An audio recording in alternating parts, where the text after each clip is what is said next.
Puluhan sa mga balita sa Sayre 47. Mass oath-taking sa mga nakadaog sa One Cebu Party, tambungan ni Vice President-elect Sara Duterte Carpio. Upat ka mga Chinese national nga sospek sa pagpanagit sa laing national napatay sa engkwentro. Pulis nga nangawat og kable sa internet nasikop.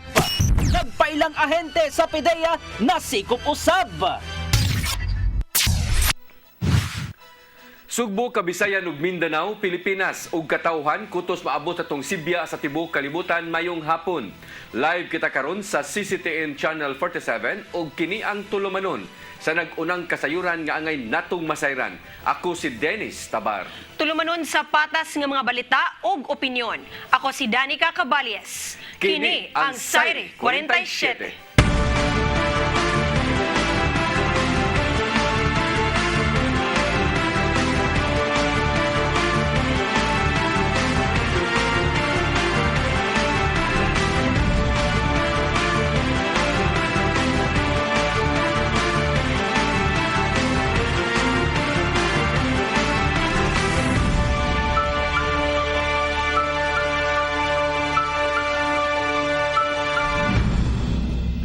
Og karon sa kompletong detalye sa atong mga balita, ipahigayon ang mass oath-taking sa mga mananaog sa lokal nga mga opisyal ubos sa One Cebu Party karong nga Hunyo 28.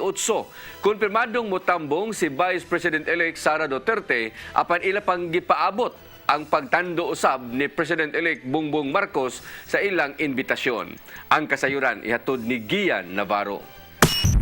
Gipangandaman ni Gobernador Gwendolyn Garcia ang hiniusang pagpanumpa sa mga kalyado nini ubos sa partidong One Cebu. Ipahigayon ng ilang mass oath-taking karong Hunyo 28 sa hapon dito sa Marco Polo Plaza Hotel.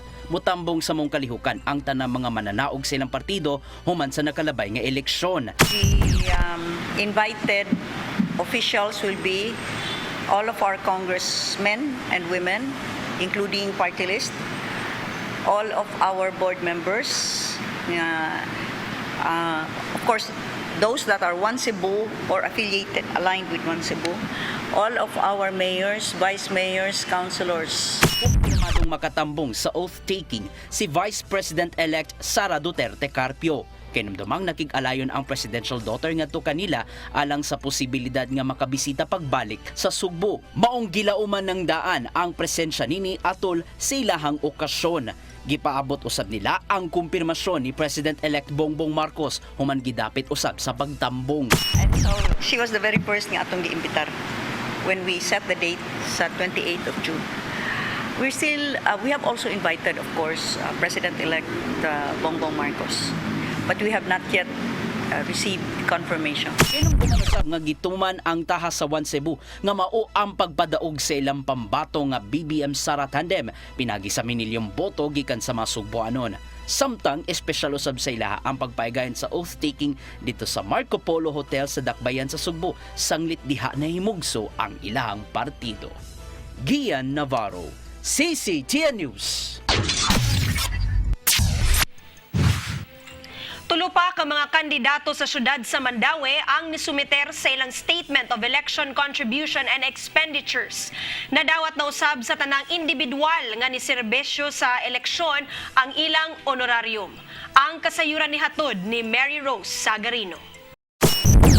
Usa ka semana sa dili pa ang deadline sa pag-file og Statement of Election Contribution and Expenditures kon SOSE. Anaa pagihapon sa tulo ka kandidato sa syudad sa Mandaue ang naka-file sa ilang SOSE. Sigo ni Sara Cristina Ruyan, Election Assistant sa Comelec Mandaue, ang tulo ka kandidato mao sila si Konsehal Nerissa Son Ruiz, Konsehal Jimmy Lomapas og Cirilio Oplado, usa ka independent candidate sa pagkakonsehal. Ang pagsumeter sa SOSE, usa ka requirement nga gilatid sa Omnibus Election Code of the Philippines aron matino kung nisunod ba sa limitasyon sa expenses ang usa ka kandidato. Gikinahanglan usab sa SOSE ang paglista sa mga kontribusyon gikan sa donor. Ang pagsumeter sa SOSE mulungtad hangtod Hunyo 8. Kadtong mga dili ka file kay pwede ba sila marakuan ato masuhan. Yes sir. Dili na makaran. First offense. Second offense, dili ang first offense is murag written, ang murag warning. Ang sa second, di na sila pwede mo run for office. Hinuon matod ni Ruyan nga niaging eleksyon usa lang ka kandidato ang nawahi pagsumiter sa SOSE. Samtang matod niini nga nadawat na sa tanang individual nga niserbisyo sa eleksyon ang ilang honorarium. Human gikuha sa nahabiling poll clerk iyang allowance kagahapon. Giapod-apod ang honorarium ni adtong Mayo 23 ug 24. Dahil naalam tayo murag mga naay mga ang uban nag-leave niya, nag-business travel, mao tong late ang uban nakakuha. Pero 2 days lagi to among releasing sa honorariums. Mary Rosa Garino, CCTN News.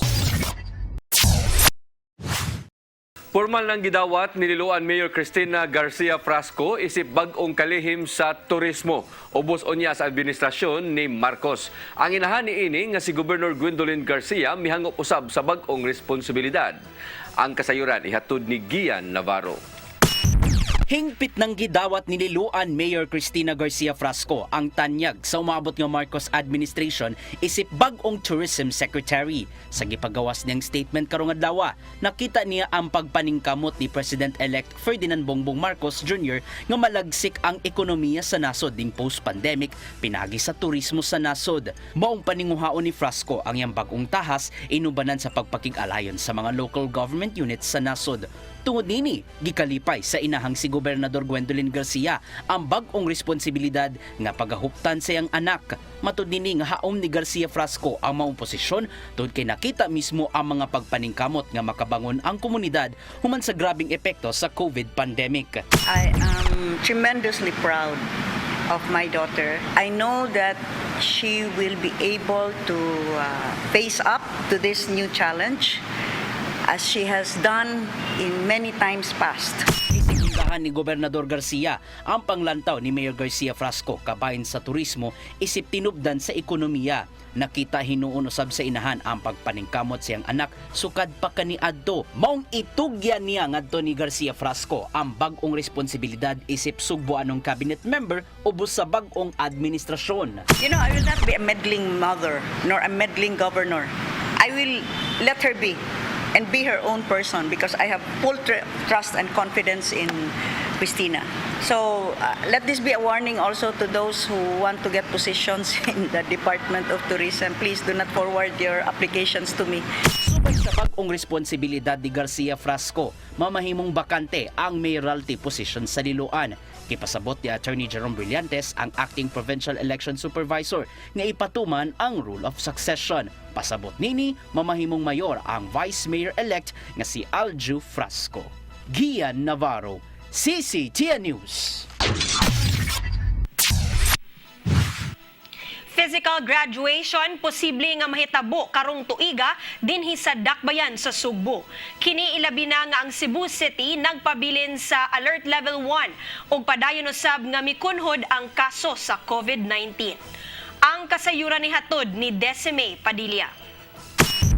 Dunay posibilidad nga karong tuiga mahitabo ang physical graduation sa mga graduating students sa grade 6 ug 12. Kini sigon pa ni Dr. Liverato Lauronilla, Department of Education ug DepEd Cebu City District Supervisor. Mato ni Dr. Lauronilla, sa karon nga sitwasyon kundi ang syudad sa Sugbo pabilin nga naka-alert level 1 ug padayon sab nga niubos ang kaso sa COVID-19, posible nga mahitabo ang physical graduation. Dugang ni Dr. Lauronilla, gi-update na niini ang mga principal sa mga tunghaan nagpagayon na sab siya og meeting labot sa physical graduation ug ipahinay-hinay na og andam ang mga magtutudlo ug ang mga principal sa mga tunghaan sa pagmonitor sa mga vaccinated nga mga bata nga mo graduate ilabi na sa grade 6 ug 12. Gipasabot ni Lauronilla nga gikinahanglan ang vaccination card, parents permit, suporta sa ginikanan sa graduating student, minutes sa meeting ingon man ang suporta sa barangay tungod kay mao kini ang ilang i-support sa application for graduation nga isumiter sa DepEd Cebu City Division Superintendent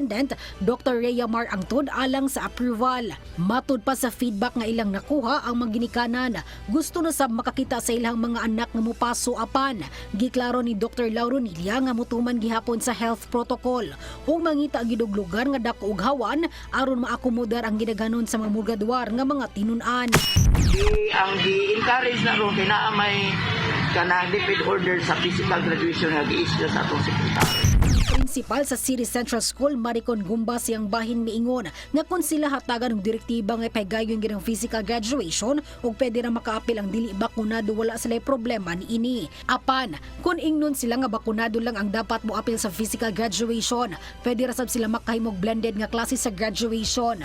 Kung diin, kadtong dili bakunado pwede sa online o mga bakunado mo apil sa face-to-face. Gipahibaw sab ni Gumba nga sa ilang tunghaan karong adlang Biyernes, dunay paggahimuon nga mass vaccination nga pwedeng i-avail sa mga unvaccinated children ug parents ug sa hapon booster shot sa COVID-19 vaccine. Nasayran ang City Central School, dunay kapin 600 ka mga bata sa grade 6 ang gipaabot nga muradwar sa unang simana sa buwan sa Hulyo.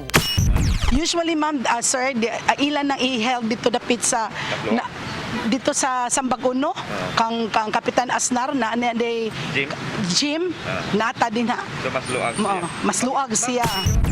May Padilla, CC10 News. Samtang subay sa mga balita, hinahinay nga ipahigayon ang limited nga face-to-face nga klase sa nagkadaiyang grade level sa mga tunghaan dinhi sa dakbayan sa Sugbo. Kini aron maka-adjust usab ang ngayang mga buhaton aron dili usab malapas ang mga basic health protocol. Ang kasayuran mubalik si Desime Padilla. Daghang dagko nga mga tunghaan dinhi sa syudad sa Subo diin usana niini ang City Central School nga nahimutang sa tunga-tunga nga bahin sa Cebu City. Kahinumduman ang maong tunghaan sobra sa duha ka tuig kini nga wala magamit human usa kini sa gihimong barangay isolation facility ug gihagidala ang mga nagpositibo sa COVID-19 ilabi na ang mga mabdos. Apan gi-turn over kini pagbalik sa Cebu City Government sa Department of Education Cebu City Division tungod kay gigamit kini sa milabay nga May 9, 2022 national ug local elections ingon man sa pagpahigayon sa limited face-to-face classes nga gisugdan nitong adlang Lunes, Mayo 30. Sa wala pa ablihi alang sa mga tinunan ng maong tunghaan, gilimpyuhan, gidisinfect o gitarong una kini aron mahibalik ang naandan ining porma sa wala pa gigamit isip BIC. Gikan sa kinder hantod sa grade 6, dunay usa ka section nga giablihan nga gitambungan sa dili mo menos na 10 ka mga tinunan nga mga fully vaccinated. Gani dunay usa ka tinunan sa kinder nga gihatod sa amahan niini. Sa wala pa misulod sa classroom, niagi una kini sa hand washing area, temperature check dayon sa classroom na niini. Ang principal sa City Central School, Maricon Gumba, miingon aron masiguro nga luwas ang ilahang mga tinunan ilabi na nga wala pa mahuman ng pandemya. Sa dili pa mosulod sa classroom hatagan sila og laing face mask o ginigawas hubuon ang gigamit nga face mask ug tagaan og bag-o. So can you imagine the bulk of face mask mo na? Kung naay nakadungog na mo karon in town, mga luoy mo, mga stakeholder, kabangi in town ang City Central kay wala in town ni bag. Yes, sir. Yes, and we cannot afford. We don't have that much money. Karon sige nakadawat pag usa ka box from Honorable kana Abiseli sa ato ang San Antonio nga barangay. Gaan mi niya. Ang si Dr. Levirato Lauronilia, DepEd Cebu City District Supervisor Mihulagway, nga nakita gyud nila ang kadasig sa mga magtutudlo, tinunan ug mangginikanan sa limited face-to-face classes. Open atong klase sa madasigon kayo nga mga bata, mga maestra o mga ginikanan. So, nagpasalamat po ko sa ato ang DepEd, Cebu City Division, pinanguluhan ni Dr. Yamar A. Amtud, sa amuang nga gibuhat karon sa opening sa klase o maghinaot ko nga unta walay problema nga mo abot aning amuang pag-open sa klase kay para nako ikinahanglan na gyud ang face to face sa mga bata kay lahi ra gyud ang learning sa mga bata sa module o sa face to face. May Padilla, CC10 News.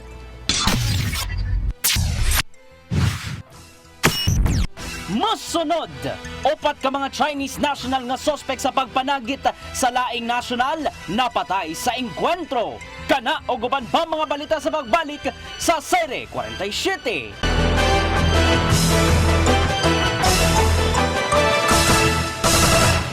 Balik sa ato mga balita, upat ka mga Chinese national nga midagit sa 70 anyos nga negosyanteng insik na matay sa engkwentro sa mga sakop sa PNP Anti-Kidnapping Group o sa PRO7 Sa usa ka subdivision diha sa Dakbayan sa Lapu-Lapu kagabi, mga suspek gituo ang miyembro sa dakong sindikato nga grupo sa mga Chinese dinhi sa Pilipinas. Ang kasayuran ihatod ni Arnold Bustamante. Patay ang upat ka mga Chinese national manin makigpinusilay sa mga pulis atol sa gilusad nga rescue operation sunod sa Aldea del Sol subdivision sa barangay Bangkal, siyudad sa Lapu-Lapu. Alas 9:30 gabi, ang mga suspitsado pa rin pangagila sa kapulisan apan sila matod pa ang gitumbok nga nagdagit sa 70 anyos nga negosyanteng inchik sa Nagwardya Barangay Lahog sa siyudad sa Sugbo niadtong Mayo 25, 2022 sa alas 9 sa buntag. Matod ni Police Lieutenant Susimo Ravanes sa Anti-Kidnapping Group Visayas Field Unit nga atol sa pagsulod sa ilang personnel sa balay nga giokupahan sa mga suspitsado kalit ng kini nga namusil nga miresulta sa pagkaigo ni Police Master Sergeant Jonard Kumahig apan maayo na lang nga naka-bulletproof kini ug wala mula pus ang bala sa lawas niini. Dinhi na nahitabo ang binawsanay tali sa mga pulis ug sa mga suspitsado nga naa sa sulod ug sa ilang pagsusi. Ang upat ka mga Chinese national nagbuyod na nga wala na kinabuhi samtang ang biktima nga si Liu Zingo, investor sa Mactan New Town na madampuson nga naluwas sa kapulisan. Unfortunately, pag-enter na to sa balay, sa kural, nakasugat dayon ta og buto-buto. So dunay na tabo siya nga armed encounter. Usa sa atong kauban, si Sergeant Kumahig, nahigo sad siya, gani natumba, nabarag yun, no?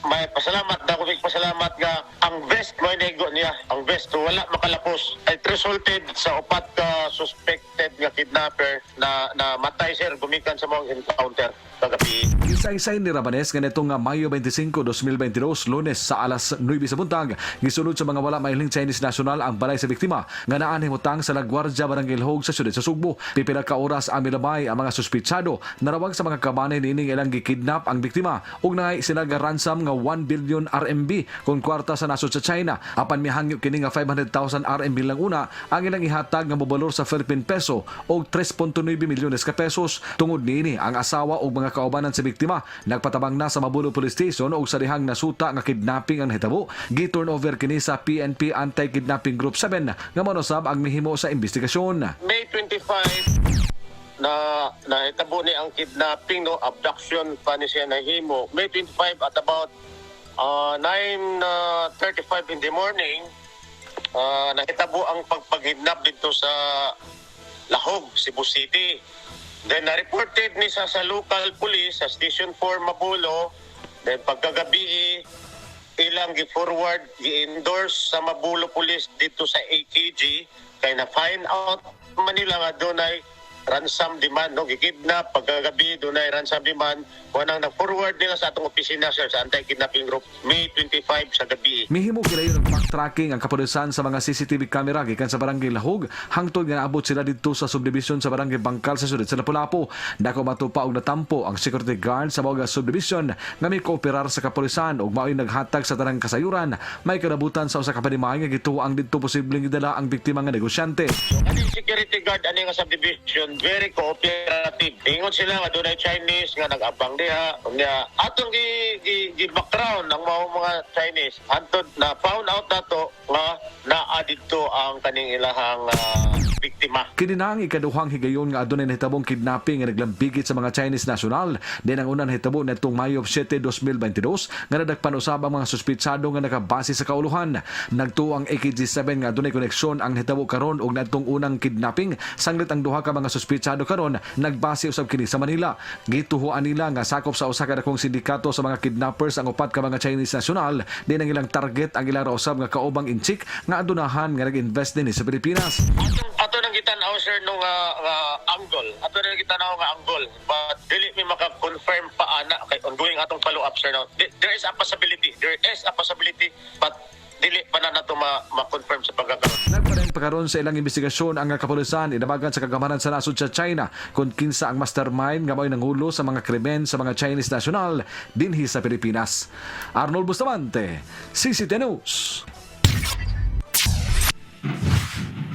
Samtang si Lapu-Lapu City Mayor Junior Dahong Chan ni paniguro sa kaluwasan sa tanang mulupyo sa syudad. Taliwahin noon kini sa naitabong kidnap for ransom incident nga gilambigitan sa mga Chinese nationals. Ang kasayuran ni hatod ni Fach Anthony Inso. Gipaniguro ni Lapu-Lapu City Mayor Junior Dahong Chan ang kaluwasan sa tanang mulupyo sa syudad sa Lapu-Lapu. Kinitaliwa sa nahitabong insidentes kidnapping nga gikalambigitan sa mga Chinese nationals. Kagabi, malampuson nga naluwas sa mga sakop sa anti-kidnapping group Visayas Field Unit, Regional Intelligence Division kon RID 7, Regional Special Operations Group kon RSUG 7 og Special Weapons and Tactics kon SWAT. Ang usa ka 70 anyos nga Chinese national human nga gikidnap sa upat ka mga suspect nga pulos usab mga Chinese national. Napatay hinon atol sa operasyon ang mga suspect human sila nakigpinusilay sa mga otoridad. Gituuhang business rivalry ang motibo sa nahitabong kidnapping. Incident na nahitabo, actually he's living in Cebu City, pero ang iyang negosyo na sa Lapu-Lapu City. Ang atuwa lang na we're closely monitoring if aning kining mga panghitabo sa tuwang syudad labi na aning kidnapping, which makaingon ang uban niya di safety lang ang lugar, but we can assure them na safety ang ato ang lugar. Tumikan kaya ang kining nahitabo ng mga incident na kidnapping are all Chinese, ang biktima Chinese, ang nakidnap Chinese na po. Nagtuhinon ng mayor nga posibleng sindikato ug may kalambigitan ra ang mong insidente sa nahitabong kidnap for ransom nga gikalambigitan gihapon sa mga Chinese. Nasayran nga kinina ang ikatulong nga insidente sa kidnap for ransom sa syudad nga gilambigitan sa mga langyaw. Mapasalamatan hinon si Chan sa Chinese community sa ilang kooperasyon o paghatag og vital information sa gihimong investigasyon sa kapulisan. Tinguha usab ni Chan nga makigtagbo sa mga homeowners sa mga subdivision sa syudad aron sa pag-map out silang security plans human nga nahitabo ang insidente sa usa ka subdivision sa Barangay Bangkal. Labi na sa Unified Homeowners, atong panawagan na siguro maayog yun na ang atong gwardiya musulod gani ang sakyanan, maayo nga ablihan gid ang bintana makakita takin sa ina sa sulod kay saman ini wala kakita ang ato ang mga gwardiya, masud dito mga kaigsunan ang makita unta nila kung kisay sulod sa maong sakyanan o kinsa, o makita unta nila ang katong gikidnap ng kaigsunan na naa sa sulod sa maong sakyanan. Fox and Fanny Inso CC Tianus.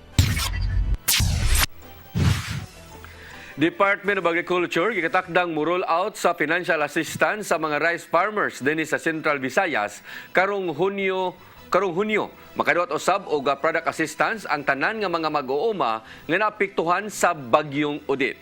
Ang kasayuran ihatod ni Mary Rose Sagarino. Gikatakdang madawat sa rice farmers sa Central Visayas ang ilang financial assistance gikan sa Department of Agriculture karong Hunyo. Si Direktor Joel Elomba sa DA7 niingon nga 485 milyones pesos ang ilang gigahin alang sa rice farmers sa rehiyon. Matag mag-uuma, makadawat og 5,000 pesos nga cash assistance nga simultaneous nga ihatag sa nagkadaiyang probinsya sa rehiyon. Ang probinsya sa Bohol ang adunay labing daghang benepisaryo nga anaa sa 71,000 ka rice farmers, gisundan sa Negros nga adunay 23,000, Cebu nga adunay 2,000 ug Siquijor nga adunay 500 ka rice farmers. Ang maong benepisaryo kinahanglan lang manag-iya og 2 ka ektarya sa yuta o mas ubos pa o kinahanglang na rehistro sa registry system sa basic sectors. Matod ni Ilumba, nagikatakdang sugdan ang distribution sa financial assistance karong Hunyo. So, ang pundo nato sa Department of Agriculture, gihagbong nato sa kining DBP. So aron mahatag nato. So we are expecting 93,000 farmers the whole region. Tugang niini nga ang DA nag-andam og mukabat sa 292 milyones ka pesos nga Quick Response Fund for Odette alang sa mga mag-uuma nga naapektaran sa bagyong Odette ni atong Disyembre. Matod ni Ilumba nga interventions o product assistance ang ilang ihatag sa mga mag-uuma sama sa seedlings ug equipment.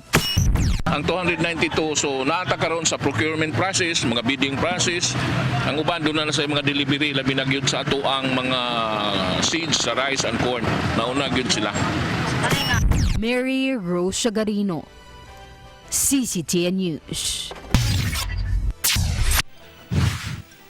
Moabot sa 177 ka mga residente ang nakabenepisyo sa libreng chest x-ray o TB screening kagahapong adlaw, Mayo 30. Mga bata hangtod mga senior citizens sa Barangay Tejero maoy nakapahimo sa libreng serbisyo medikal nga gipahigayon sa Barangay Tejero Sports Complex. Mato ni TB Point Person Barangay Health Nurse Laura May Castro nga dako og tabang ang maong kalihukan, ilabi na nga ang respiratory system maoy puntarya sa sakit nga tuberculosis o sa COVID-19. Giatagan usab gilayon og medical intervention o treatment kadtong mga resulta sa chest x-ray nga dunay problema sa baga. Mapasalamaton ng Committee on Health ug mga barangay health workers tungod kay ang gihatag nga free x-ray service sa Maradeka ug sa Department of Health. Dakog tabang sa mga mulupyo, ilabi na karon nga mahal ang magpa-x-ray. Samtang may pasalig usab si Barangay Kapitan Boyek Galang nga padayong musuporta sa mga programa sa DOH ang barangay, ilabi na kung maayong panglawas na sa katawhan ang hisgutan.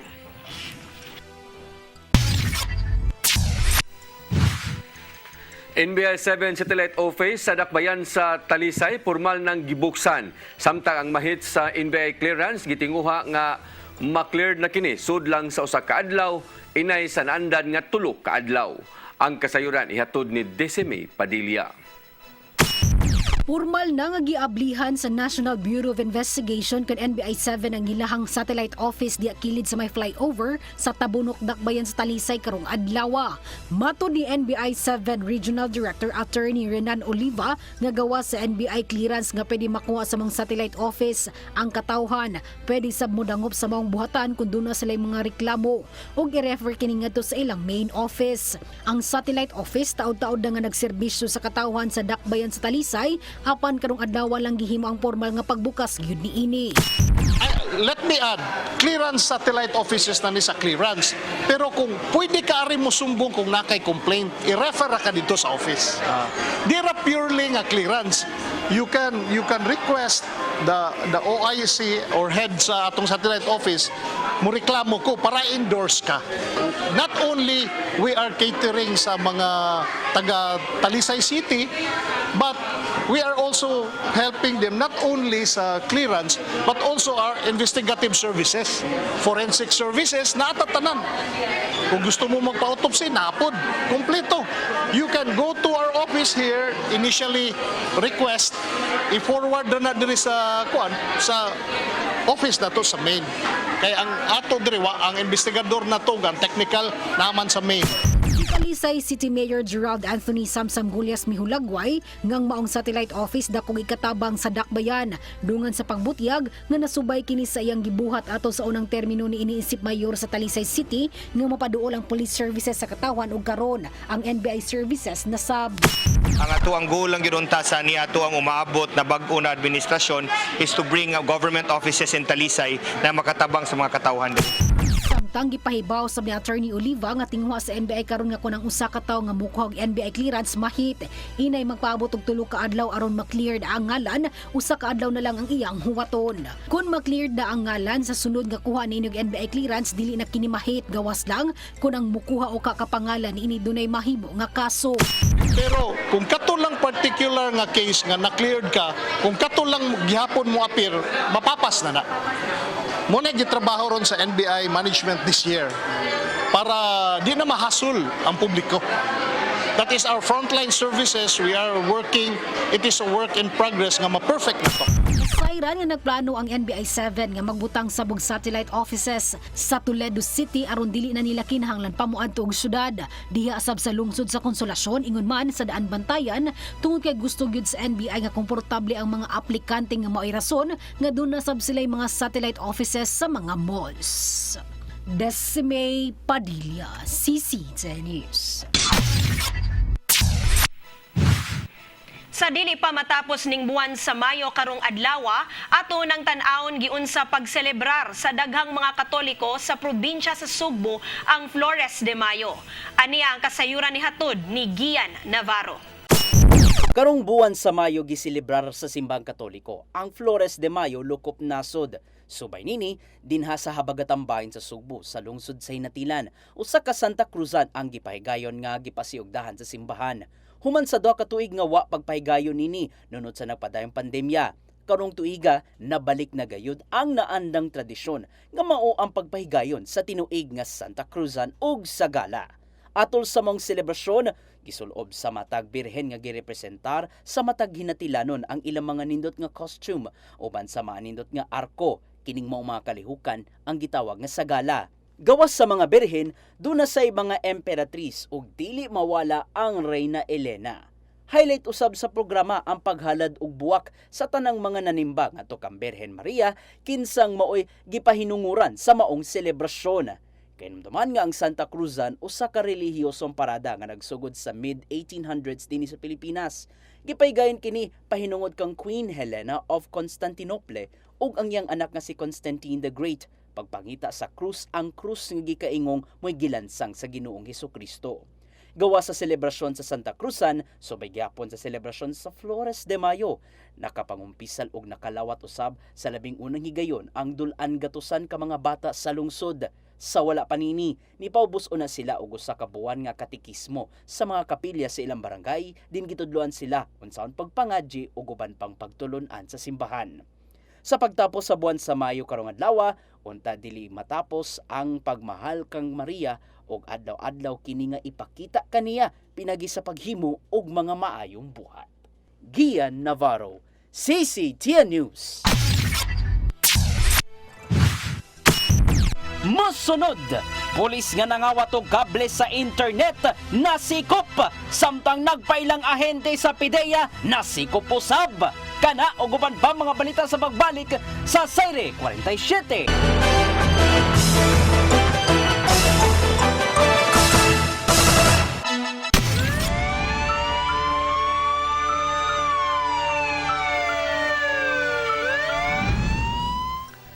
Balik sa ato mga balita, pulis nga sakop sa PNP Drug Enforcement Group nga gipusasan human ang ngawat og kable sa internet sa usa ka telephone company diha sa Barangay Guadalupe niadtong Sabado. PRO7 mukiha og kasong administratiba ngadto sa mao nga pulis. Ang kasayuran ihatod ni Arnold Bustamante. Gitabangan sa pagdumog sa mga residente ang usa ka pulis ug ang kauban ini human maaktuhi nga nangawat og kable sa internet sa usa ka telephone company sa Guadalajara sa Barangay Guadalupe sa Sud sa Subo nitong Sabado, Mayo 28. Mato ni Police Major Jonathan de la Serna, hepe sa Guadalupe Police Station, nga narawag kanila ang mga barangay tanong nga doon sila gihold nga duha ka mga tao nga nangawat og kable sa internet. Dali sila nga miresponde og ilang nasuta nga usa kanila sakop diay sa PNP nga giila nga si Police Staff Sergeant Joel Superales Soliva, 37 anyos nga taga Kanmano, lungsod sa Sagbayan, lalawigan sa Bohol, panadistino sa PNP Drug Enforcement Group 7 ug iyang kauban nga si Peter Lu Katulong Bantilo alias Ikloy, 23 anyos, nga taga B. Rodriguez, Sitio Kalubihan, Barangay Sambag 2 sa Dakbayan sa Sugbo.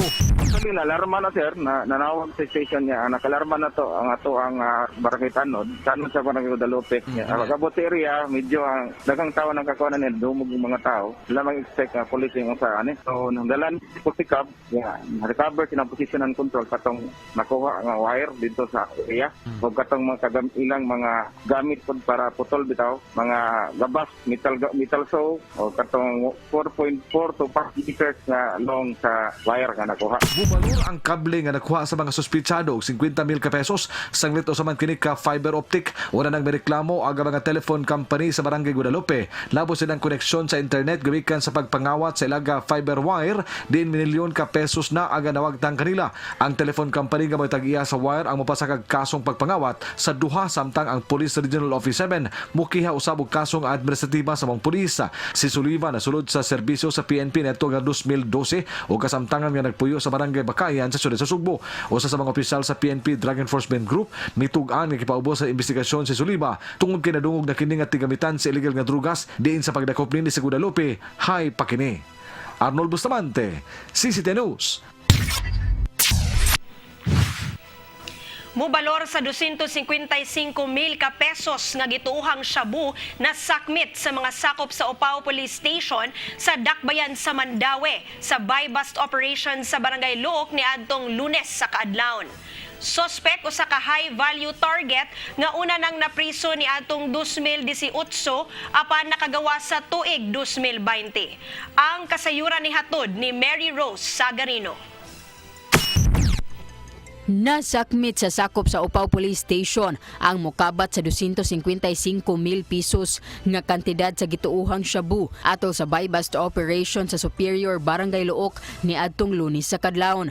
Nasikop sa kapulisan si Williard Dasilis Cuyos, 44 anyos, taga Barangay Lorega, Dakbayan sa Sugbo. Nakuha gikan sa sospek ang 30 gramos nga gituuhang shabu o 500 pesos nga buy-bust money. Si Police Major Philip John Lebres happy sa Upaw Police Station niingon nga si Cuyos kinsa gikonsiderar nga high value target na sikop na niadtong tuig 2018 sa munisipyo sa Liloan tungod sa pagpamaligya og ginadiling drogas. Apan nakagawa sa prisuhan niadtong Marso 3 tuig 2020 human siya naka-avail sa plea bargaining. Balik po siya og duwa mas dako na nang iyahang duwa since dakop niya sa Liloan is sa Sisial lang to 2018. Si Koyo sa iyang bahin niingon nga nakahukom siya nga mamaligya og drogas pagbalik tungod sa financial problem. Matud niini nga nagtrabaho siya kaniadto sa usa ka warehouse apan dili igo ang kita. Ang katan sir, kay kuwang mga financial sir. Dako dili kwarta ni kuya. Ay kay goro sir. Oo. Pero nagbahay ka nga nadakpan na nung ka-outro. Bahay sir. Bahay. Wait siguro ang kinapusuon sir. Ang suspect kasamtangang gibalhog sa police station og nagatubang og kaso ubos sa Republic Act 9165 o Comprehensive Dangerous Drugs Act of 2022. Mary Rose Sagarino, CCTN News. Samtang sa laing balita, nasikop sa mga sakop sa Philippine Drug Enforcement 7 Regional Special Enforcement Team ang nagpailang ahinti sa PDEA diya sa may sitio Magay, Barangay Tangke, siyudad sa Talisay. Ang suspek gila nga si Noel Ibalye, 26 anyos, umulupir osab diha sa maong dapit. Matod ni Lia Alcantara, ang information officer sa PDEA 7, nga ang mudo sa suspek magpaila nga mga drug personality nga siya mo'y ahinti sa PDEA og mangilkil og kwarta og illegal nga drugas. Ang drugas nga iyang makuha, iya raw sab kini nga ibaligya sa mga manuyupay diha sa Barangay Tangke, siyudad sa Talisay. Usa sa mga kasaligang tinubdan sa PDEA ang mihatag kanila og kasayuran ug human masuta nga tinuod ang nakuha nilang kasayuran, gilusad ang buy-bust operation nga may resulta sa pagkasikop ni Ibalye. Nakuhaan kini og pakite nga gituhuang shabu nga motimbang og 10 gramos nga dunay standard nga drug price nga 68,000 pesos ug usa ka armas sa iyang posisyon ug dunay bala sa 9mm nga pistola.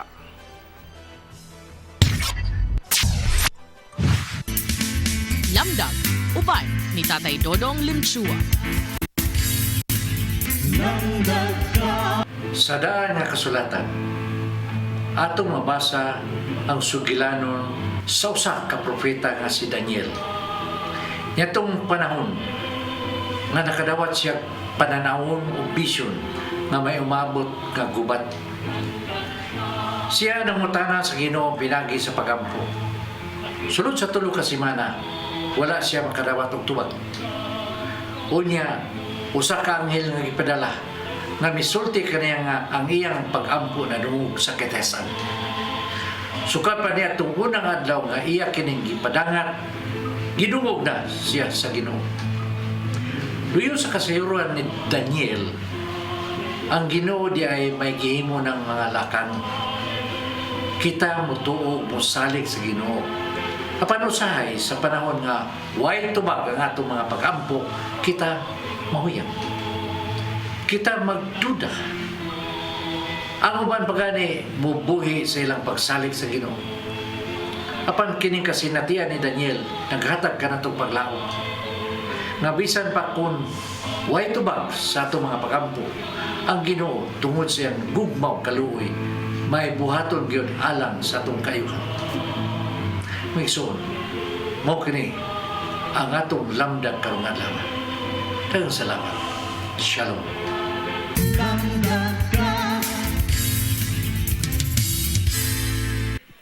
Mo kadtong naglangkob sa atong mga balita sa Saire 47, ako si Dennis Tabar. Ako si Danica Caballes, hangtod ugma sa inyong paboritong tulumanon.